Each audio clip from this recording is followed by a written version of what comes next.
मेष लगन के चार्ट में विभिन्न भाव में हम शुक्र के प्लेसमेंट को डिस्कस कर रहे थे और अब ये आपके लिए अंतिम वीडियो रहेगी जिसमें हम 12वें भाव के लिए चर्चा कर रहे हैं। तो 12वें भाव में आपका शुक्र स्थित होगा मेष लगन के चार्ट के हिसाब से मीन राशि में, और शुक्र एकमात्र ऐसा प्लैनेट है जो अब मेष लगन में यहाँ काफ़ी बेहतर काफ़ी अच्छे परिणाम दे सकता है। लेकिन शुक्र भी किसी भी अन्य प्लैनेट से प्रभावित हो सकता है और शुक्र एक अत्यंत शुभ ग्रह होने के नाते अगर किसी क्रूर ग्रह से यहाँ प्रभावित होगा तो परिणाम थोड़े डिफरेंट भी हो सकते हैं। बट बेसिकली हम ओनली अगर शुक्र पर ही विचार करें तो शुक्र यहाँ पर भोग विलास अच्छा दे सकता है, आपको वे करने का सुख अच्छा दे सकता है, यानी आप अपनी इच्छाओं को पूरा कर सकते हैं, आप अपनी जो रिक्वायरमेंट्स हैं उनको पूरा कर सकते हैं। जैसे आप बहुत अच्छे कपड़े खरीद सकते हैं, पहन सकते हैं, या अपनी लाइफ को कहीं ना कहीं इंजॉय कर सकते हैं। जो भी आप जीवन में कुछ खाना पीना चाहते हैं, कुछ अपनी इच्छाओं को पूरा करना चाहते हैं पैसे के खर्च करने के हिसाब से, तो ऐसा जो शुक्र है वो पैसे का खर्चा बहुत ज़्यादा देगा और ये मैरिड लाइफ का भी कहीं ना कहीं अच्छा सुख दे सकता है अगर वो राहु से प्रभावित नहीं है, केतु से प्रभावित नहीं है,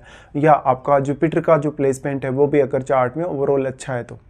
बट शुक्र यहाँ पे अगर किसी भी फायरी ग्रह से प्रभावित होता है तो आपकी भोग विलास की इच्छा, आपकी धन पाने और धन को खर्च करने की इच्छा उतनी प्रबलता से बढ़ेगी भी। इस हिसाब से शुक्र अगर वक्री हो जाता है तो वो बिल्कुल बैलेंस में आ जाएगा, क्योंकि शुक्र उच्च का और वक्री होने से उसका जो उच्च का प्रभाव है वो बैलेंस हो जाएगा। तो फिर आपको देखना पड़ेगा कि अब बृहस्पति की प्लेसमेंट कैसी है और बृहस्पति का क्या वास्तव में कोई भी प्रभाव है 12th हाउस पे। तो बृहस्पति अब जहाँ जिस भाव में बैठे हैं उस भाव से भी आपको धन प्राप्त होने या उस भाव से कहीं ना कहीं 12वें भाव के लिए सपोर्ट मिलने की संभावना है। शुक्र वास्तव में अत्यंत शुभ ग्रह होने के नाते किसी भी अन्य प्लैनेट से काफी तेजी से प्रभावित तो होते हैं, लेकिन मान लो अगर शुभ ही ग्रह का प्रभाव हो यहाँ शुक्र पर तो वो थोड़ा ज्यादा बेहतर रह सकता है। जैसे कि मान लो जुपिटर का प्रभाव है शुक्र पर, तो फिर ऐसा शुक्र आपको भोग विलास के साथ साथ आपको आध्यात्मिक उन्नति, आपको आध्यात्मिक प्रोग्रेस भी लाइफ में दे सकता है। अब लेकिन सबसे इंपॉर्टेंट ये भी है कि शुक्र आपके चार्ट में दूसरे घर का स्वामी होकर यहाँ बैठा है और वो 7वें घर का भी स्वामी है।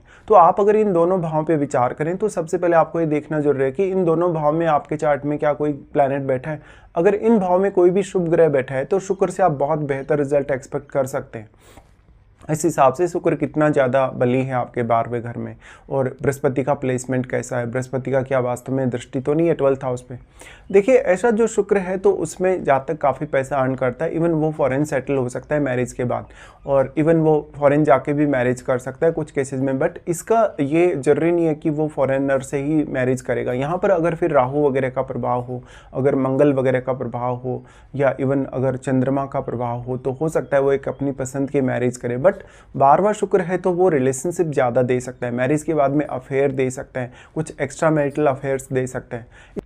इस प्रकार का शुक्र है तो वास्तव में आपको शुक्र वैसे अगर देखा जाए जीवन में बहुत सारे सुख दे सकते हैं, लेकिन यहाँ पर आप कितने ज़्यादा सेटिस्फाई हो पाते हैं, कितने ज़्यादा आप संतुष्ट हो पाते हैं, उस पर डिपेंड करता है। शुक्र अब जितना ज़्यादा प्रबल होगा, अगर शुक्र पर सूर्य का प्रभाव हुआ, अगर मंगल का प्रभाव हुआ, तो आपको धन खर्च करने या धन को एंजॉय करने का एक्साइटमेंट काफ़ी तेज़ी से बढ़ेगा। और अगर सूर्य जैसे प्लैनेट का प्रभाव है शुक्र पर, अगर मंगल जैसे प्लैनेट का प्रभाव है, तो जो आपका पार्टनर है, जो आपका जीवन साथी है, वो काफ़ी ज़्यादा एग्रेसिव और गुस्सैल हो सकता है इस केस में। इस हिसाब से अगर शुभ ही ग्रह का प्रभाव शुक्र पर हो तो वो ज़्यादा आपको फेवर कर सकता है और एक मेंटल सेटिस्फेक्शन और फिजिकल सेटिस्फेक्शन थोड़ी ज़्यादा दे सकता है। तो शुभ ग्रह अगर शुभ ही प्लैनेट से प्रभावित हो तो वहाँ पर शुभता बढ़ जाती है। अब यहाँ पे क्योंकि शुक्र सबसे पहले आपके दूसरे घर के स्वामी बनते हैं, तो दूसरे घर में मान लो अगर मंगल जैसा प्लैनेट बैठ जाए, आपके सूर्य जैसा प्लैनेट बैठ जाए, चंद्रमा जैसा प्लैनेट बैठ जाए, तो निश्चित तौर पे ये बहुत ही अच्छी प्लेसमेंट मानी जाएगी आपके चार्ट के हिसाब से। बट शुक्र यहाँ पे मान लो कि पीड़ित हो जाता है, राहु से पीड़ित हो जाता है, केतु से पीड़ित हो जाता है, तो आप अपना पैसा बचा नहीं सकेंगे और इवन रिलेशनशिप में भी काफ़ी ज़्यादा इश्यूज आएंगे। तो यहाँ पर सेकेंड हाउस को लेकर आप किस तरीके से निर्णय लेते हैं, आप अपनी फैमिली को कितनी ज़्यादा प्रायोरिटी देते हैं, आपका खान पान, रहन सहन और वो सारा का सारा जो लाइफस्टाइल का जो सुख है आपका वो कैसा रहता है, उसके लिए सेकंड हाउस में बैठा वगैरह बहुत मैटर करने वाला है। अब जो शुक्र है क्योंकि वो सप्तमेश है, तो सप्तम भाव के लिए तो वैसे भी शुक्र बहुत ज़्यादा इंपॉर्टेंट है, क्योंकि 12वां घर आपका बेडरूम है और बेडरूम में शुक्र चला गया तो वो रिलेशनशिप या अफेयर की तरफ इशारा जरूर करता है, भले ही वो अकेला ही बैठा हो भले ही। लेकिन अब सप्तम भाव में बैठे हुए ग्रह का रोल बहुत इंपॉर्टेंट होने वाला है। तो सप्तम भाव में अब मान लो आपका जैसे मंगल आ गया सप्तम भाव में, अगर जैसे राहु आ गया, केतु आ गया या शनि का प्लेसमेंट बन गया, तो ये मैरिज के लिए बहुत घातक साबित हो सकते हैं कुछ केसेस में। और इस हिसाब से देखा जाए तो फिर भले ही आपका शुक्र कितना ही अच्छा प्लेस्ड है, भले ही 12वें घर में, लेकिन फिर आपको काफ़ी सारी प्रॉब्लम्स आ सकती हैं। इस केस में जब आप मैरिज करने जाएं तो सामने वाले की इंक्वायरी भी बहुत अच्छे से करें फिर, और हो सकता है सामने वाला आपको चीट करेगा या उसके साथ आपका रिलेशनशिप में संतुष्टि होने की वजह से डिवोर्स हो जाएगा, सेपरेशन हो जाएगा, ऐसी कंडीशन देखने को मिलेंगी। इस हिसाब से अगर मंगल का प्लेसमेंट सप्तम भाव में बनता है तो जीवन साथी के प्रति आपका एक्साइटमेंट बहुत ज़्यादा बढ़ा देता है। फिजिकल अटैचमेंट, इमोशनल अटैचमेंट भी काफ़ी ज़्यादा बढ़ा देता है। इस केस में आपको मैरिज करते टाइम बहुत ज़्यादा अवेयर रहना होगा और पार्टनर आपका फिर काफ़ी ज़्यादा एग्रेसिवली आपके सामने आ सकता है। तो यहाँ पे पार्टनर से आपको सपोर्ट मिलने की संभावना कम ही है। अगर शुक्र किसी भी क्रूर ग्रह से प्रभावित है, अगर किसी भी ऐसे प्लैनेट से प्रभावित है जो काफ़ी ज़्यादा क्रूरता लिए हुए हैं, जो बहुत एक शुभ प्लैनेट की तरह नहीं है, लेकिन मान लो अगर चंद्रमा से शुक्र प्रभावित होते हैं,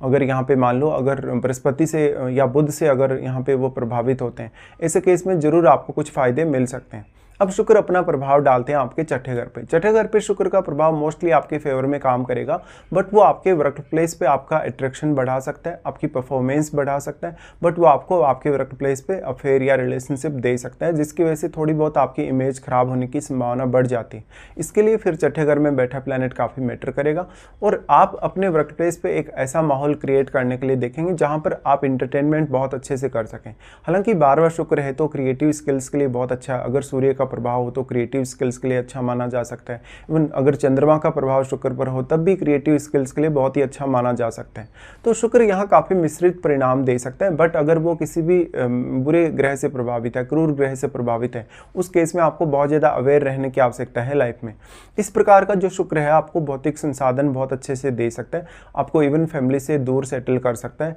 आपको अपनी मदर से दूर सेटल कर सकता है। इवन विवाह होने के पश्चात कभी कभी आप अपने जीवन साथी से बहुत ज़्यादा असंतुष्ट भी नजर आ सकते हैं, लेकिन ये सब कुछ आप हैंडल फिर भी कर सकते हैं अगर शुक्र बैडली इफेक्टेड नहीं है किसी भी प्लैनेट से। बट अगर बैड प्रभाव है शुक्र पर, बुरा प्रभाव है किसी भी प्लैनेट का, तो उतनी ही ज़्यादा असंतुष्टि आपकी समय के साथ साथ बढ़ती जाती है और ये फिर एक समय बाद आपके लिए बहुत ज़्यादा चैलेंजिंग स्थिति बन जाती है। इस प्रकार का शुक्र है तो वास्तव में आप अपनी इनकम के सोर्सेज पर ध्यान देने के साथ साथ आप कुछ नए इनकम सोर्सेज को भी क्रिएट करने के लिए देखें और अपनी सेविंग्स पर भी ज़्यादा से ज़्यादा ध्यान दें। अब मान लो अगर आपका बृहस्पति बहुत अच्छा प्लेस्ड नहीं है तो आप अपने खर्चों को बहुत अच्छे से प्लान नहीं कर सकते हो, फिर आपकी आध्यात्मिक उन्नति में भी ऐसा शुक्र काफ़ी ज़्यादा बाधा बनता है। इस हिसाब से देखा जाए तो फिर आपके चार्ट में फिर दूसरे घर में बैठा हुआ ग्रह, आपके सप्तम घर में बैठा हुआ ग्रह आपके चार्ट में जिन जिन भावों को प्रभावित करेगा, उन भावों पर वो किस प्रकार का प्रभाव डालेगा, ये देखना भी काफ़ी जरूरी है। शुक्र की इस प्लेसमेंट की वजह से बस बेसिकली यही बोला जा सकता है कि यहाँ पर शुक्र अगर बहुत अच्छा है, अगर वो बैडली इफेक्टेड नहीं है तो काफ़ी अच्छे परिणाम दे सकता है, बट आप यहाँ बहुत ज़्यादा भी एक्सपेक्ट नहीं कर सकते हैं क्योंकि 12वां घर है तो ये व्यय का है, ये लोश का है, कहीं ना कहीं इसमें वो चीज़ें हैं जो आप एकदम काम में ले लेते हैं, बाद में आपको वो चीज़ काम नहीं आती या वो चीज़ आपसे दूर चली जाती है, पृथक हो जाती है, या आप जिसको त्याग देते हैं, छोड़ देते हैं, ये सब।